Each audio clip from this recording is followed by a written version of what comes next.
Бүгүн бензин жана дизелдик отундун баасы 60 тыйынга, кээ бир жерлерде 1 сомго чейин кымбаттады. Бир жума ичинде кымбаттоолордун наркы 2 сом 50 тыйын, кээ бир жерлерде 3 сомго жетти. Учурда литр менен эсептегенде АИ 95 43 сом 50 тыйын, АИ 92 41 сом, дизель майы 38 сомдон сатылууда. Мындай кырдаал айдоочулардын нааразылыгын жаратып жаткан чагы.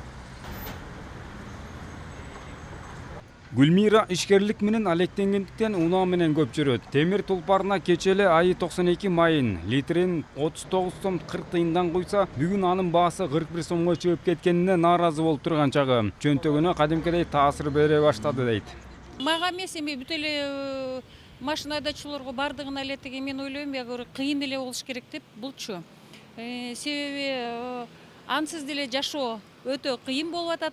Ал эми бул оңду айдоочулар эмне себептен күйүүчү майдын кымбаттап жатканына түшүнө албай баштары маң болууда.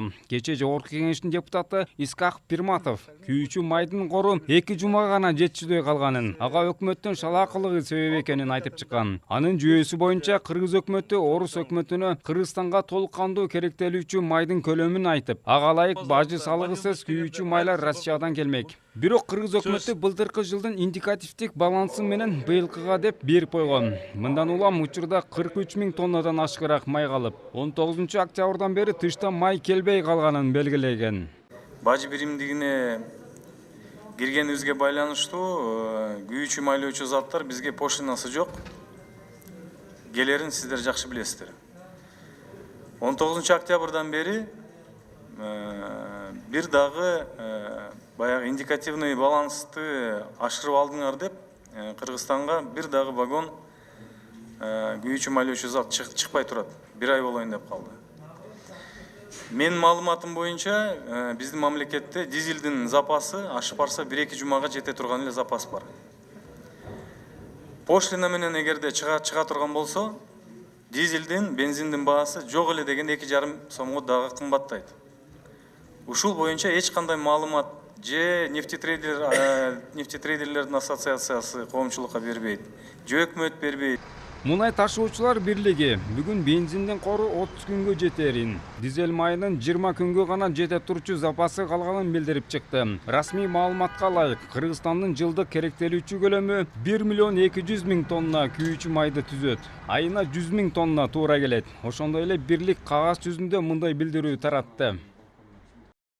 Ай ичинде Кыргызстанга 818,7 000 тонна мунай кирген. Анын ичинен ар кайсы үлгүдөгү бензин 367,5 000 тоннаны, дизель 451,2 000 тоннаны түзөт. Ошону менен бирге республикага мурда толтурулган документтердин негизинде мунай темир жол аркылуу кирип жатат. Мунай ташуучулар бирлиги өкмөткө маселени тез арада чечүү өтүнүчү менен кайрылды.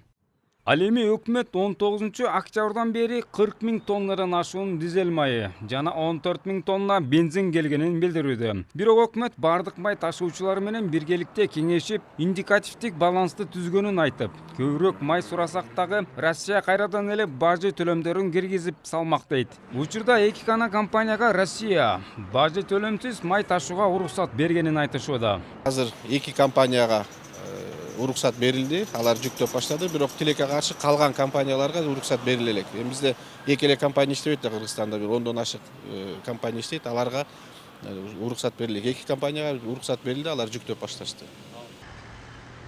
Ал эми бул жааттагы адистер өкмөттүн индикативдик баланс боюнча жүргүзгөн аракетин сынга алып, бирок ошол эле маалда дизель отуну гана кымбаттоого алып келерин белгилешүүдө. Ошол эле маалда анчейин кооптоно тургандай жагдай жок экенин ырасташат.